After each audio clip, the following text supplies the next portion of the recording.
नमस्कार। दी अर्थ न्यूज के जम्मू कश्मीर विधानसभा विश्लेषण कार्यक्रम के आज के इस अंक में आपका स्वागत है। मैं हूं आपके साथ उपमा शर्मा।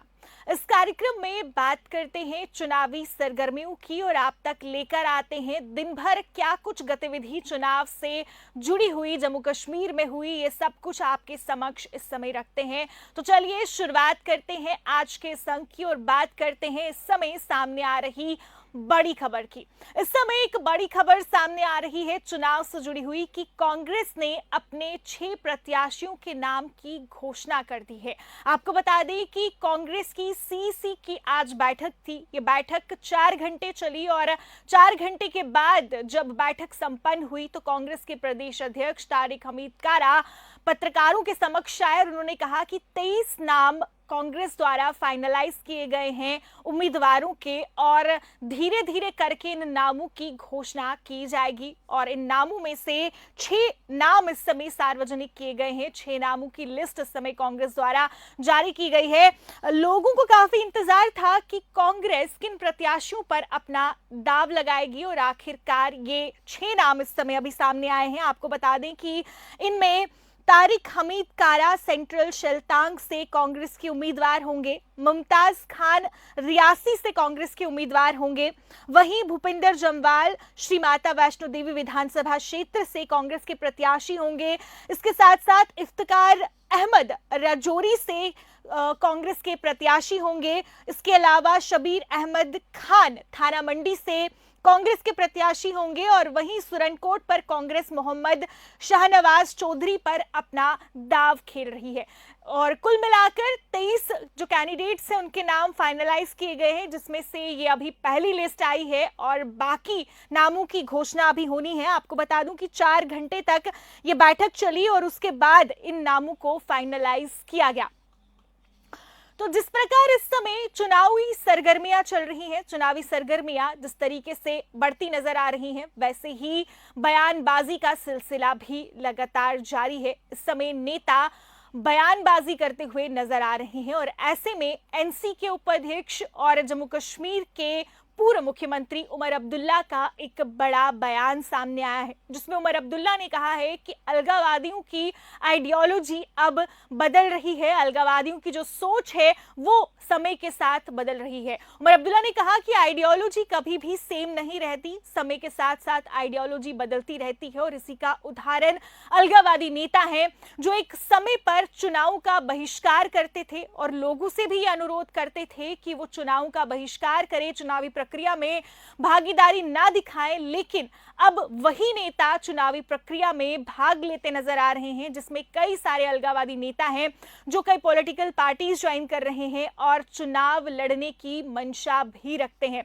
ये बयान उमर अब्दुल्ला ने उस समय दिया जब पत्रकारों ने उनसे ये सवाल किया कि अभी हाल ही में एक अलगाववादी नेता पीडीपी में शामिल हुए और अलगाववादी नेता ने ये कहा कि उनकी विचारधारा पीडीपी से मेल खाती है। तो इस पर जब पत्रकार ने उमर अब्दुल्ला से सवाल किया तो उस समय उमर अब्दुल्ला ने इस बात के जवाब में ये कहा कि आइडियोलॉजी चेंज होती रहती है, लेकिन खासी इस स्टेटमेंट पर उन्होंने कोई भी टिप्पणी करने से इनकार किया, परहेज किया। तो ये थी बात उमर अब्दुल्ला की। इसके बाद बात करते हैं महबूबा मुफ्ती की। जैसे मैंने आपको कहा कि इस समय चुनावी सरगर्मियां बढ़ती नजर आ रही हैं और चुनावी सरगर्मियों के बढ़ने के साथ साथ आरोप प्रत्यारोप का सिलसिला भी देखने को मिल रहा है। लगातार राजनीतिक दल एक दूसरे पे आरोप प्रत्यारोप करते नजर आ रहे हैं।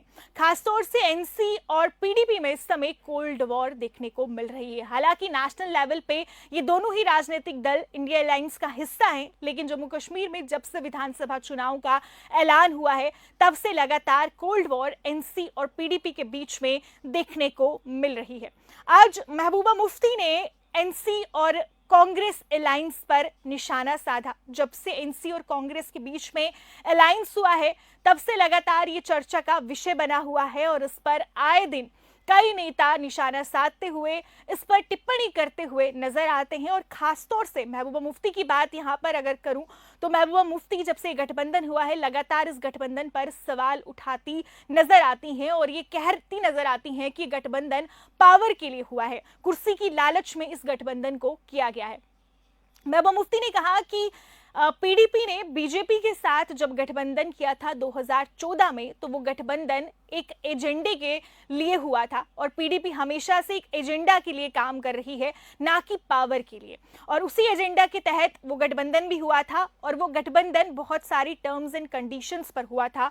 महबूबा मुफ्ती ने ऐसा कहा और कहा कि एनसी इस तरह का गठबंधन नहीं कर सकती। जो जैसे उन्होंने कहा कि जब पीडीपी और बीजेपी के बीच में गठबंधन हुआ था तो पीडीपी ने कई शर्तें बीजेपी के समक्ष रखी थी, जिसमें से कई लोगों को जेलों से छुड़वाया गया था, पाकिस्तान के साथ सीज फायर की घोषणा की गई थी, बहुत सारे ऐसे जो सहमतियां थी, एग्रीमेंट्स जो थे वो किए गए थे। उसके बाद ये गठबंधन हुआ था। लेकिन क्या एनसी इस समय ऐसा कर सकती है? तो उन्होंने उमर अब्दुल्ला पर निशाना साधा और साथ ही साथ एनसी और कांग्रेस अलायंस पर भी कई सवाल खड़े किए और ये कहा कि ये गठबंधन कुर्सी के लिए हुआ है।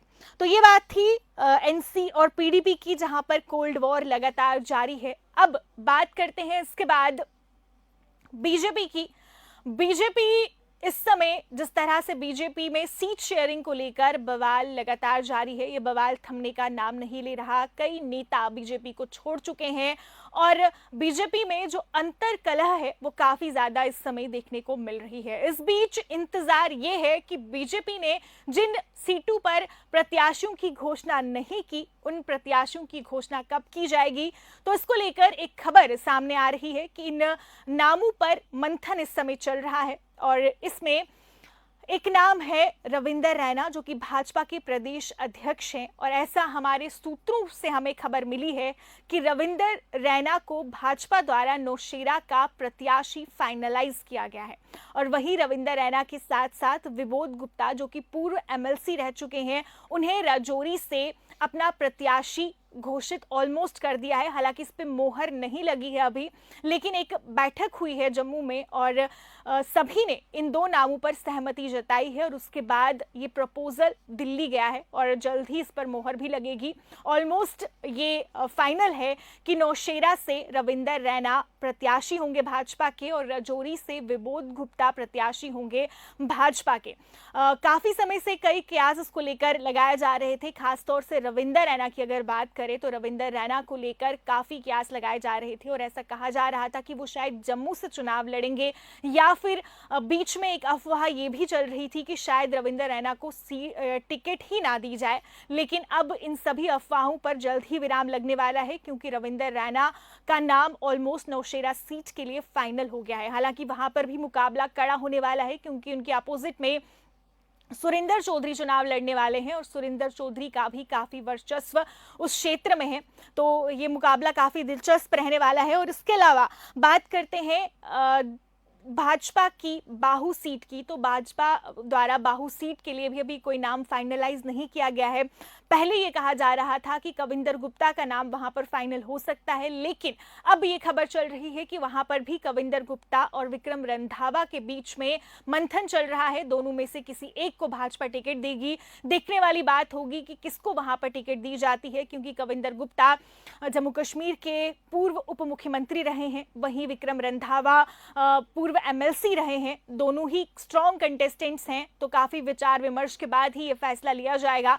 और इसके अलावा इस समय भाजपा का उधमपुर ईस्ट को लेकर भी अभी नाम फाइनलाइज नहीं हुआ है। वहां पर भी दो उम्मीदवारों को लेकर बातचीत चल रही है, मंथन चल रहा है, जिसमें एक आरएस पठानिया है जो कि विनिंग एमएलए रह चुके हैं। उसके अलावा दूसरे उम्मीदवार वहां पर जो है राजीव खजूरिया है और उन पर भी वहां पर मंथन इन दोनों नामों पर चल रहा है। और 2-3 दिनों में स्थिति साफ होगी और ऐलान किया जाएगा कि कौन सा प्रत्याशी वहां से भाजपा का होगा। और ये भी देखने वाली बात होगी, क्योंकि पहले ही इस समय भाजपा में आपसी मतभेद काफी देखने को मिल रहा है। कई नेता कार्यकर्ता भाजपा को छोड़ते हुए नजर आ रहे हैं। तो ये काफी दिलचस्प बात रहने वाली है कि आखिरकार किसको भाजपा मौका देती है और किसको ड्रॉप करती है। तो इसके बाद बात करते हैं आवाम इत्तेहाद पार्टी की। इंजीनियर रशीद की आवाम इत्तेहाद पार्टी इस समय काफी ज्यादा चर्चाओं में नजर आ रही है और इंजीनियर रशीद की इस पार्टी के साथ काफी लोग जुड़ते भी नजर आ रहे हैं। अवामी इत्तेहाद पार्टी में आज कुछ नए लोग शामिल हुए हैं, जिसमें एक्स एमएलसी यासिर ऋषि हैं नॉर्थ कश्मीर से।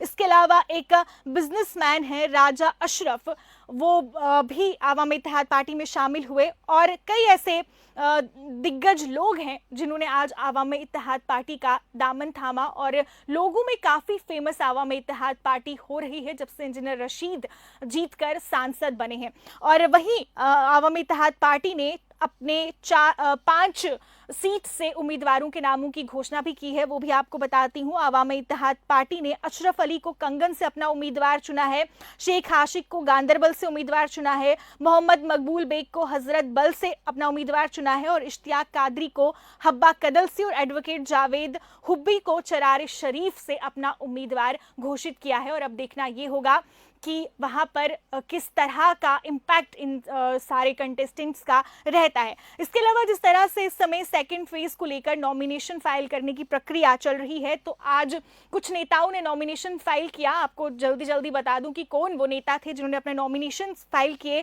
इसमें एनसी नेता मुबारक गुल हैं जिन्होंने ईदगाह से अपना नॉमिनेशन फाइल किया। इसके अलावा जुहेब मीर हैं जिन्होंने जो पीडीपी के प्रत्याशी हैं लाल चौक से, इन्होंने भी अपना नॉमिनेशन फाइल किया और इन दोनों ही नेताओं के पीछे काफी ज्यादा समर्थकों की भीड़ नजर आई। और वही एक अहम चेहरे ने भी आज अपना नॉमिनेशन फाइल किया और वो अहम नाम है मेहर अली, जो एनसी के उम्मीदवार हैं कंगन से। और मेहर अली इसलिए भी खास कैंडिडेट हैं क्योंकि ये मियां अल्ताफ के बेटे हैं। मियां अल्ताफ जिन्होंने अभी लोकसभा के चुनाव में काफ़ी अच्छा प्रदर्शन उनका रहा और लोगों में भी काफ़ी लोकप्रिय वो हैं। और अब उनकी ये 4th जनरेशन है मेहर अली, जो क्योंकि पिछली 4 जनरेशन से वो लगातार राजनीति में हैं। और अब मेहर अली ने भी आज अपना नॉमिनेशन फाइल किया है। उमर अब्दुल्ला उनके साथ रहे और उमर अब्दुल्ला ने ये उम्मीद जताई कि मेहर अली ज़रूर ये चुनाव जीतेंगे। और साथ ही एक खास बात वहाँ पे उमर अब्दुल्ला ने कही और वो खास बात ये थी कि चुनाव आसानी से नहीं जीते जाते, चुनाव जीतने के लिए मेहनत करनी पड़ती है। और इससे लगता है कि उमर अब्दुल्ला अपनी लास्ट टाइम की हार से काफ़ी कुछ सीख चुके हैं। आप इस सब पर क्या कहना चाहेंगे? कमेंट बॉक्स खुला है, आप अपने कमेंट हमारे साथ शेयर ज़रूर कर सकते हैं। और फिलहाल आपको बता दूं कि आज दिन भर की ये कुछ खास गतिविधियां थी जो चुनाव से रिलेटेड रही। और आप इस सब के बारे में क्या मत रखते हैं हमारे साथ ज़रूर साझा कीजिए। और फिलहाल के लिए मुझे दीजिए इजाज़त। आज के इस अंक में इतना ही। कल नया अंक लेकर नए चुनावी सरगर्मियों के साथ फिर होंगे हाजिर। तब तक के लिए दीजिए इजाज़त और देखते रहिए दी अर्थ न्यूज़। हमें लाइक, सब्सक्राइब और फॉलो करना ना भूलें। नमस्कार।